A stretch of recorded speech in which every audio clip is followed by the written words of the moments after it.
Good morning, Patriots. Happy Wednesday, everyone. It's a Friday for us seniors. You're so lucky, Bella. But for the rest of us, don't forget, we have testing tomorrow. Make sure you are here by 7:30. And juniors, you can park in the garage. Coming up on today's show, we have a look at sports with Devin, including why you need to show up to the football game on Friday. And we take a trip to Harvard and more. I'm Julia. And I'm Bella. Please stand for the pledge. I pledge allegiance to the flag of the United States of America and to the republic for which it stands, one nation, under God, indivisible, with liberty and justice for all. Is Google going out of style? The brand new ChatGPT Atlas browser is out and better than ever. It is the first ever browser with an AI engine built into it. Atlas also lets users transfer all of your website bookmarks from previous browsers to help make the switch easier. The browser is currently only available on Mac OS, but will be available on other operating systems in the future. Science and art are coming together off the coast of Miami Beach in a way that could change the ocean for better. A 7-mile-long artificial reef that's designed as both an art installation and a coral habitat is being built just 700 feet offshore. Reef line will be made from the marine-grade concrete, and the sculptures will create an underwater art gallery that also serves to restore Florida's coral ecosystem. The curator calls the project public housing for fish. When complete, the reef line will stretch the entire length of Miami Beach, acting as both a tourist attraction and a symbol of the city's connection to the sea. And while Miami's reefs are making waves below the surface, there's plenty of action happening above ground in the world of sports.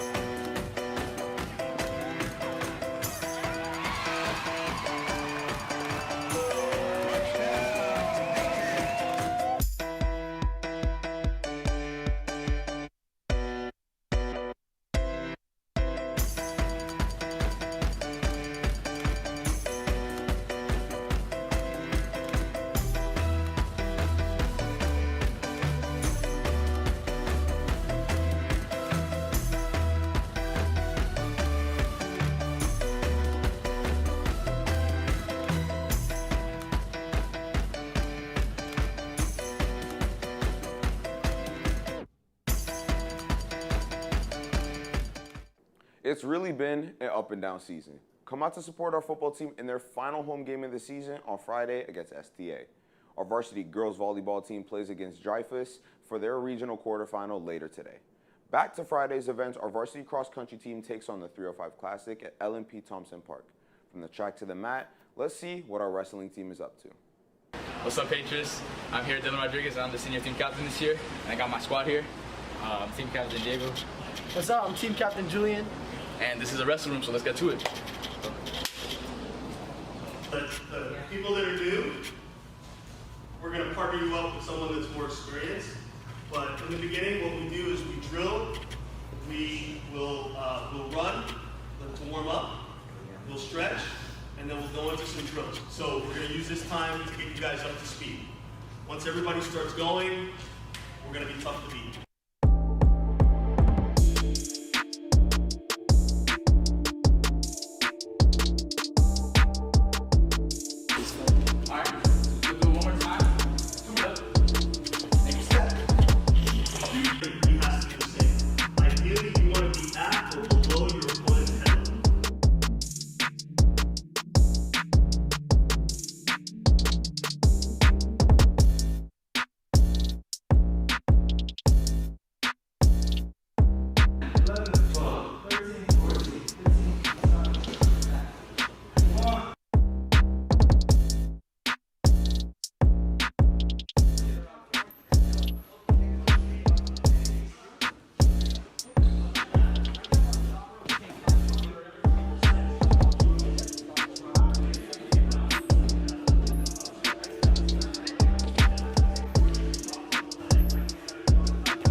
right, now to the baseball field. The MLB World Series kicks off with the Toronto Blue Jays and the LA Dodgers at 8 p.m. on Friday. So Julia and Bella, what team do you want to see win?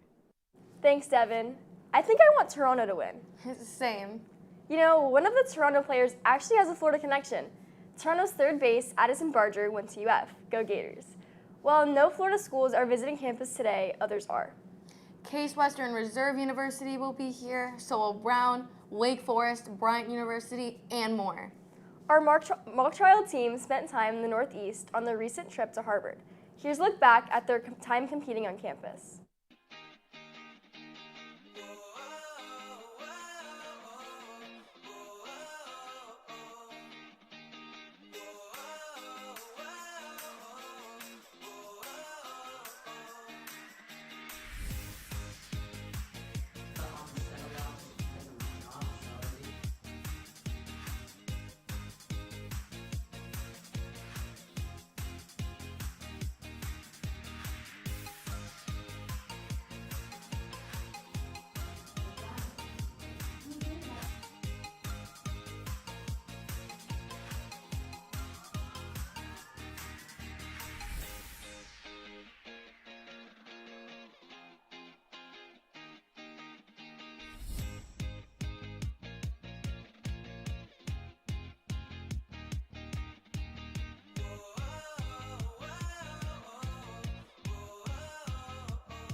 That looked like a lot of fun. And the fun continues tonight on stage. Make sure to get your Patriot Flex Pass because The Giver hits the Black Box Theater today and tomorrow at 7 p.m. The Spanish Honor Society continues their Pulsera Project fundraiser, and if you haven't grabbed a bracelet, today is the last day to do so. They are selling handmade bracelets to help create a lasting change in Central American communities. The GSA continues with their hygiene drive with NHS this week. Drop off your donations at the 2,000 or 9,000. You can earn 1 hour for every 5 items donated with a limit of 10 hours. NHS members can earn 1 point for donating. Next month, on November 5th, there's a blood drive. It's from first period all the way through lunch. Scan the QR code for details. Today's lunch is orange popcorn chicken with white rice. Please send any club announcements and birthday shoutouts to our email, patriotstv@ageschool.com. And make sure to follow us on Instagram at PatriotsTV and at ptv.silence. For Patriots TV, I'm Julia. And I'm Bella. Have a wonderful Wednesday, Patriots.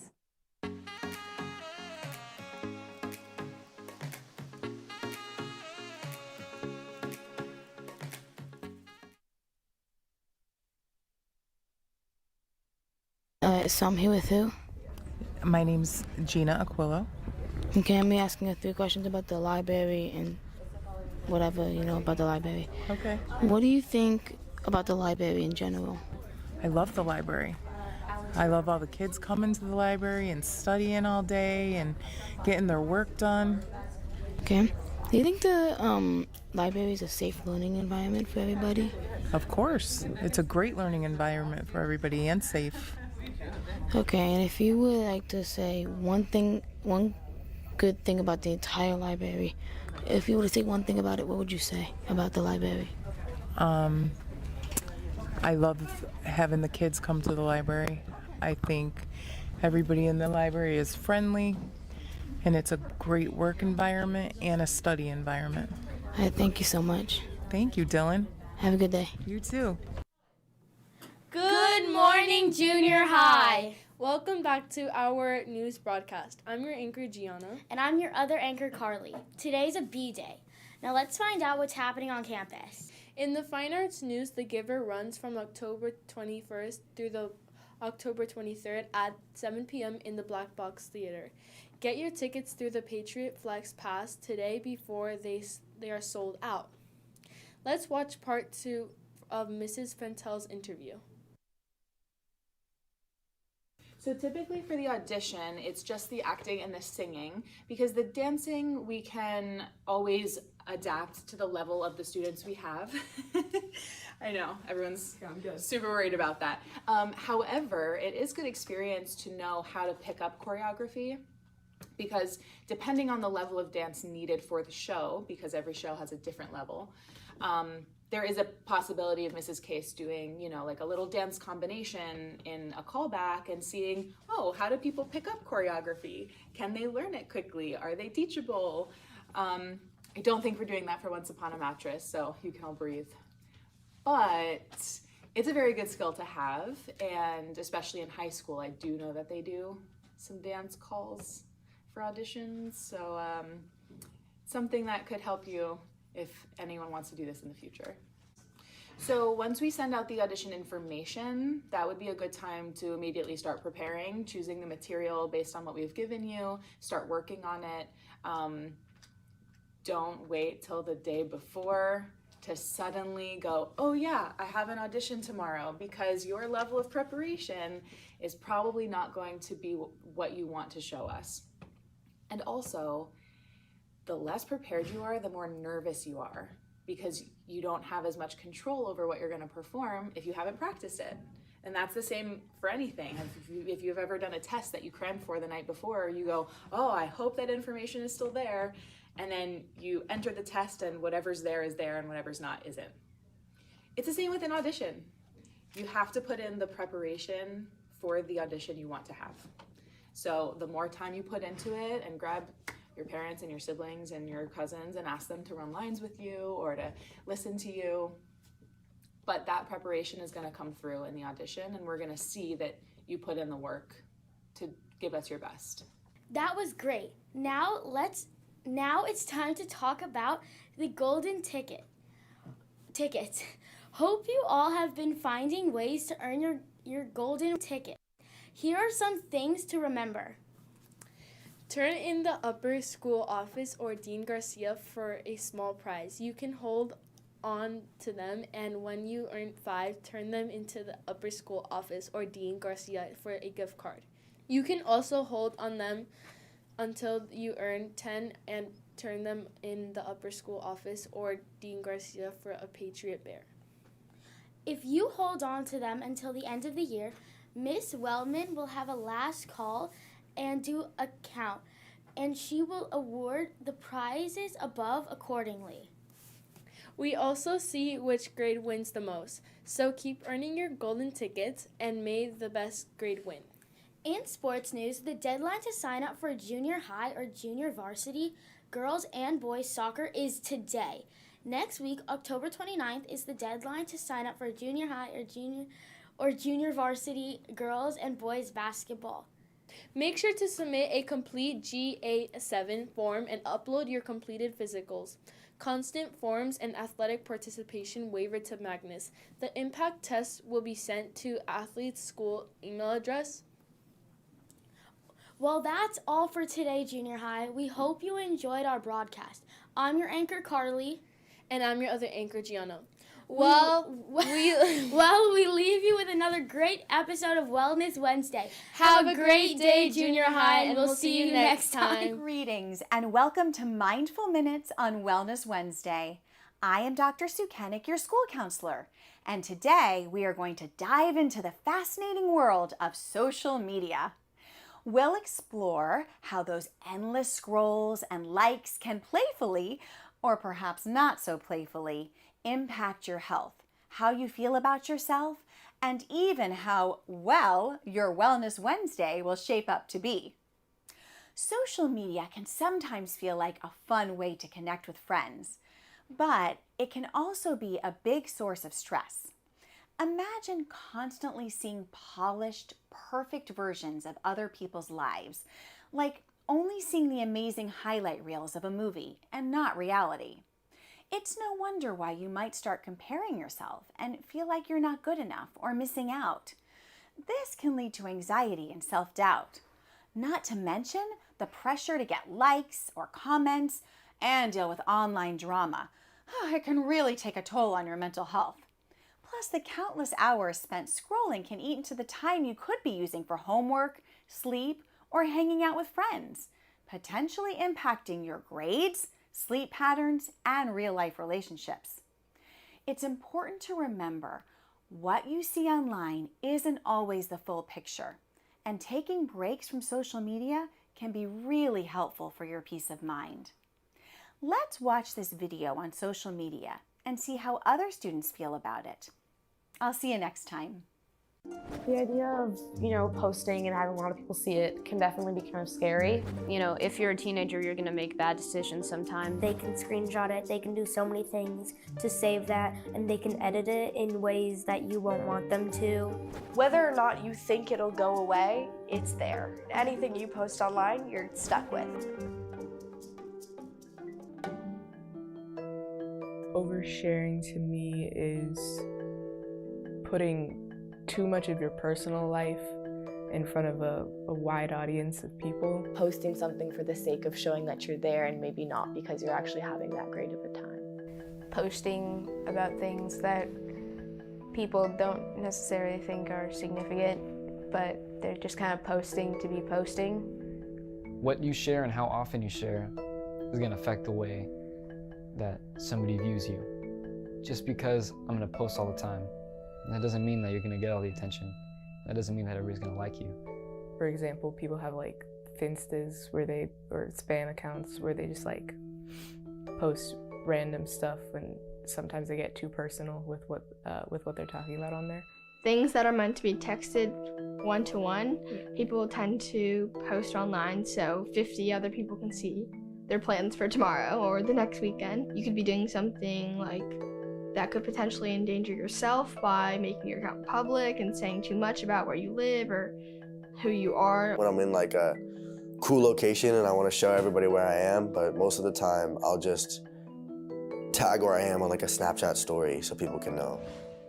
So once you put something online, it can be there forever because people might take screenshots, they might record it, they might save it. I don't think people don't realize that it's going to be there forever. I think they just don't care. A lot of people have this mentality of like, what I'm doing is very insignificant. Why is anyone going to care about this? You should be cautious of what you post. Don't post your pictures and think like, okay, nobody's seeing me, nobody's screenshotting me, nobody doing nothing, because people doing that, you're just not gonna know. Your Snapchats, despite the fact that they only last, 4 to 8 seconds, they're still there. Your Instagram stories that go away after 24 hours, they're still there. Anything that is posted, anything that's up, no matter what happens, even if you leave it up for a minute and take it down, it's there as soon as you put it up there. No one's going to scrutinize everything that you say the same way that you might. You are not obliged to post every second of your life in order to please what you might seem as the majority of people. So when you feel like you have to post all the time, when you feel like you have to do this in order to get fame and attention, you don't. It's not your job.